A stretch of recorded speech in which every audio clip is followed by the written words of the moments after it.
La gloire de Christ comme Fils de l'homme doit être vue en lui comme le parent rédempteur. Premièrement, comme l'archétype d'une nouvelle humanité. Ensuite, comme le parent rédempteur. Vos pensées iront tout de suite à ce petit classique, le livre de Ruth. Je n'ai pas besoin de vous raconter l'histoire de Ruth en détail, mais c'est de là que nous tirons les grandes vérités et principes de l'activité rédemptrice du Seigneur. En bref, l'histoire est celle-ci.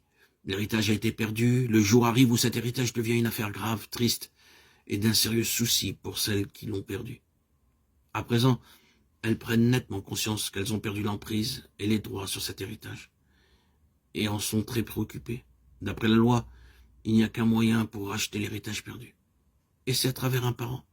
Ce parent doit être de leur proche famille, avoir le droit, la capacité de racheter et être disposé à le faire. Celles qui ont perdu l'héritage et sont maintenant si profondément affectées cherchent ce parent rédempteur qui a le droit, la capacité, la ressource et la bonne volonté de racheter l'héritage perdu.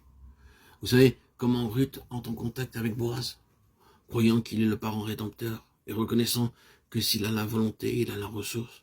Elle découvre qu'il n'a pas le droit parce qu'il a un autre qui vient en premier.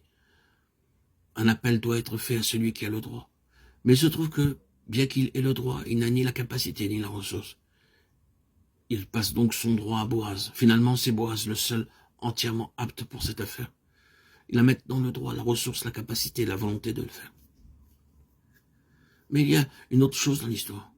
Selon la loi, le parent rédempteur doit prendre pour femme celle pour qui il rachète l'héritage, et pour cela, la voie doit être libre.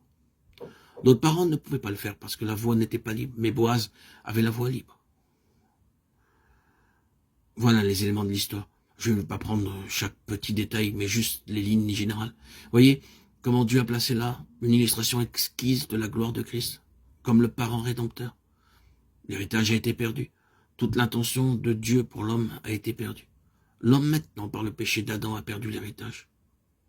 En Adam, il n'est plus héritier de toute chose. La tragédie de cette humanité en Adam est celle-ci.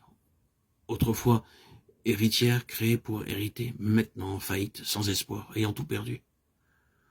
C'est la tragédie de cette humanité. C'est là ce que nous sommes par nature. Nous avons cela écrit dans notre être.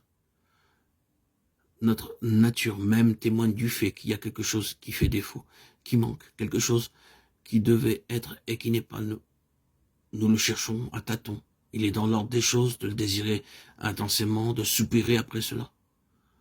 Toute ambition de l'homme, toute poursuite, toute passion, c'est le cri de sa nature pour quelque chose qu'il devrait avoir, mais qu'il ne peut obtenir. Il accumule tout ce que ce monde peut lui offrir, et il meurt, disant « Non, je ne l'ai pas atteint, je n'ai pas trouvé ce que je recherchais. » Il est un héritier qui a perdu son héritage. Et dans un monde comme celui-là, dans une race comme celle-là, Dieu, en son Fils, vient de l'extérieur, comme le parent rédempteur, en ce qui concerne la nature humaine. Il a avant tout le droit de rachat. Pourquoi? Parce qu'il est le premier-né de toute la création. Il a la première place. Oh, pensez encore à tout ce qui a rapport au Seigneur Jésus, comme celui qui vient en premier, comme celui qui a la première place, comme étant le premier-né. Et vous verrez que cela constitue son droit. Car dans la Bible, c'est normalement le premier-né qui porte toujours avec lui les droits. Voici Jésus, le Fils de l'homme, le premier, parce que Dieu l'a désigné et l'a mis dans cette position. Il a le droit de rachat. Il a le pouvoir de racheter. Il a les ressources pour le faire.